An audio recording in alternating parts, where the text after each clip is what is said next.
Hello మాస్టారు. Welcome to Vizag working moms kitchen. ఈరోజు మన ఛానల్‌లో ఒక డిఫరెంట్ స్వీట్ అయితే మీ ముందుకు తీసుకొచ్చేస్తున్నాను నేను. డైట్‌లో ఉన్నవాళ్ళు కూడా ఒక్క ముక్క తింటే ఏం పర్లేదులే అని చెప్పేసని ఈ స్వీట్‌కైతే కమిటైపోతారు. అంత టేస్టీగా అయితే వచ్చింది స్వీట్. చాలా అంటే చాలా బాగుందండి. ప్రొసీజర్‌లోకి వెళ్ళిపోదామా మరి? మీరు ఎంత స్వీట్ అయితే చేయాలనుకుంటున్నారో అంత క్వాంటిటీ ఆఫ్ మైదా పిండినైతే తీసుకోండి. ఈ మైదా పిండి ప్లేస్‌లో మనం గోధుమ పిండి కూడా మంచిగా యూజ్ చేసుకోవచ్చు. కాకపోతే ఇది స్వీట్ షాప్‌లో ఉన్నట్టు రావడానికి నేనైతే మైదా పిండిని యూజ్ చేస్తున్నాను. మైదా పిండిలోనే కొంచెం సాల్ట్ వేసుకొని అండ్ అలాగే కొంచెం వంట సోడా వేసుకొని కలిపేసుకొని ఇలా ముద్దలా చేసుకొని ఒక 1 టేబుల్ స్పూన్ ఆఫ్ ఆయిల్ వేసేసుకొని నేనైతే దాన్ని పక్కన పెట్టుకున్నాను. ఇప్పుడు ఒక ప్యాన్‌లోని దీనికి పాకాన్నయితే రెడీ చేసుకుంటున్నాను నేను ఈ స్వీట్‌కి. సో, మంచిగా ఒక ప్యాన్‌లో పంచదార వేసుకొని, కావాల్సినంత వాటర్ కూడా యాడ్ చేసుకోవాలి. మరీ ఎక్కువ పాకం పట్టించవలసిన అవసరం లేదండి దీనికి. మనకి చాలా తక్కువ టైప్ ఆఫ్ పాకం ఉంటే చాలు. లైక్ ఇదిగో నేను ఇప్పుడు చూపిస్తున్నాను కదా! అలా ఉంటే చాలన్నమాట మనకి. దీంట్లో ఇప్పుడు నేనేమి యాడ్ చేస్తున్నాను అంటే సాఫ్రాన్ యాడ్ చేస్తున్నాను. అదండి కుంకుమ పువ్వు అనేది యాడ్ చేస్తున్నాను.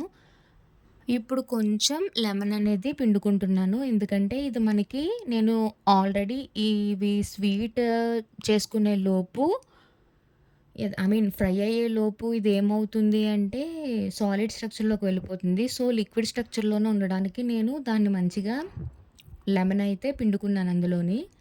ఇప్పుడు ఇందాక పక్కన పెట్టుకున్న పిండి ఉంది కదా! ఈ పిండిని మంచిగా మనం ప్రెస్ చేసుకోవాలి.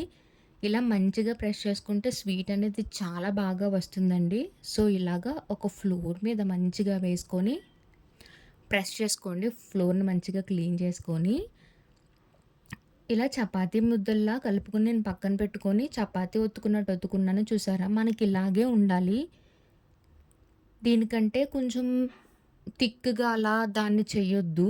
సో, ఇలాగే మనకుండాలి. ఇలా 4 చపాతీస్ చేసుకొని పక్కన పెట్టుకున్నాను. చూసారా ఎలా ఉందో? ఇప్పుడు నేనేం చేస్తున్నానంటే ఫ్లోర్ మీద కొంచెం పిండి జల్లుకొని ఒక చపాతీనైతే వేసుకున్నాను. దీని మీద ఒక్క హాఫ్ టీ స్పూన్ ఆఫ్ నూనె వేసుకొని, నూనె ప్లేస్‌లో మీరు ఘీ కూడా యూజ్ చేయొచ్చు. నేనైతే ఆయిలే యూజ్ చేశాను. దాన్ని మొత్తం కూడా మంచిగా స్ప్రెడ్ చేసుకున్నాను. ఇలా స్ప్రెడ్ చేసుకున్న తర్వాత దీనిపైన కొంచెం పిండినైతే స్ప్రింకిల్ చేస్తున్నాను. చపాతీ మంచిగా ఒకదానికొకటి అంటుకోవడానికి. ఇప్పుడు నేను 4 చపాతీస్ చేసుకున్నాను కదా! ఈ 4 చపాతీస్ కూడా దీని మీద ఒకదాని మీద ఒకటి అరేంజ్ చేసుకుంటున్నాను. మళ్ళీ నేను ఆయిల్ వేసుకొని ఫస్ట్ టైమ్‌కి ఎలా అయితే చేశానో పిండి వేసుకొని, అలా చేసుకొని 4 చపాతీలైతే అరేంజ్ చేసుకున్నాను. ఇప్పుడు దీన్ని ఒక్కసారి చపాతీ కర్రతో ఒత్తుకోవాలి. మరీ ఎక్కువ ప్రెస్ చేయకూడదు. ఇప్పుడు నేను చూపిస్తున్నట్టుగా మీరు చాలా స్లోగా అయితే దాన్ని ఫోల్డింగ్ చేసుకొనైతే రావాలి. నేనెలా చూపిస్తున్నానో అలా ఫోల్డింగ్ చేసుకోవాలి. మీరు మంచిగా ఫోల్డింగ్ చేసుకోకపోతే ఆయిల్‌లో వేసినప్పుడు ఈ లేయర్స్ అనేవి విడిపోతాయి. చూసారు కదా! ఇలా ఒకసారి మంచిగా ప్రెస్ చేసుకోండి. ఇలా లాస్ట్ వరకు దీన్ని ఇలా మంచిగా సర్కిల్ చేసుకుంటూ రండి. ఎండ్స్ ఉన్నాయి కదా! దాన్ని కొంచెం లైట్‌గా క్లోజ్ చేసుకోవాలి. నాకు లాస్ట్‌లో ఎండింగ్ ఎలా అంటే, మళ్ళీ నాకు ఎక్కడ విడిపోతాయని చెప్పేసని నేను కొంచెం వాటర్‌తో ఇలా మొత్తం అంతా పెట్టుకొని, దీన్ని తీసుకొచ్చి ఈ చపాతీ మొత్తం దాన్ని కూడా ఇలాగ మంచిగా అరేంజ్ చేసుకున్నాను. ఫైనల్ స్ట్రక్చర్ అయితే మనకిది. ఇప్పుడు నేను దీన్ని ఏం చేస్తున్నానంటే, ఒక చాక్ తీసుకొని చాక్‌తో నేను పీసెస్ కింద కట్ చేసుకుంటున్నాను. లైక్ మనం కాజాకి ఎలా చేసుకుంటామో దీనికి కూడా అలాగే చేసుకోవాలి. మీకు ఇంకా చిన్నగా కావాలి అనుకుంటే దీంట్లో పీసెస్ అనేవి చిన్నగా కట్ చేసుకోవచ్చు. నేను కొంచెం పెద్దగా కావాలనుకుంటున్నాను కాబట్టి పీసెస్ అనేవి పెద్దగా కట్ చేసుకున్నాను. చూసారా కట్ చేసిన తర్వాత వచ్చిన పీసెస్. ఇప్పుడు ఈ పీసెస్‌ని మనం ఏం చేయాలంటే జస్ట్ చాలా తక్కువగా ప్రెస్ చేసుకోవాలి. ఎక్కువగానే ప్రెస్ చేశామనుకే మనకి లేయర్స్ అనేవి పోతాయన్నమాట. ఇదిగోండి ఫైనల్‌గా నేను ఇలాగ లేయర్స్‌తో మంచిగా ప్రెస్ చేసి పక్కన పెట్టుకున్నాను. ఇప్పుడు ఒక ప్యాన్‌లో అయితే ఆయిల్ వేడి చేసుకున్నాను నేను ముందే. ఇవి కూడా మంచిగా వేసుకొని అన్నీ కూడా ఫ్రై చేసుకుంటున్నాను. లో ఫ్లేమ్‌లోనే పెట్టండి. హై ఫ్లేమ్‌లో అయితే అస్సలు పెట్టొద్దు. టోటల్‌గా నేను ఫైనల్‌గా ఇలా ఫ్రై చేసుకున్నాను నేను వీటిని.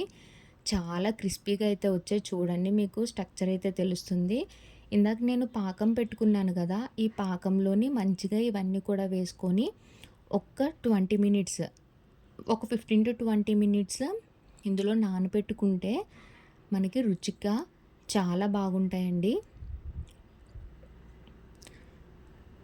ఒక 15-20 మినిట్స్ నానబెట్టుకున్న తర్వాత నేను వీటిని బయటకి తీసుకొని మంచిగా దీనిపైన ఇలా బాదము వేసుకున్నాను. చూడండి ఎంత బాగున్నాయో నిజంగా.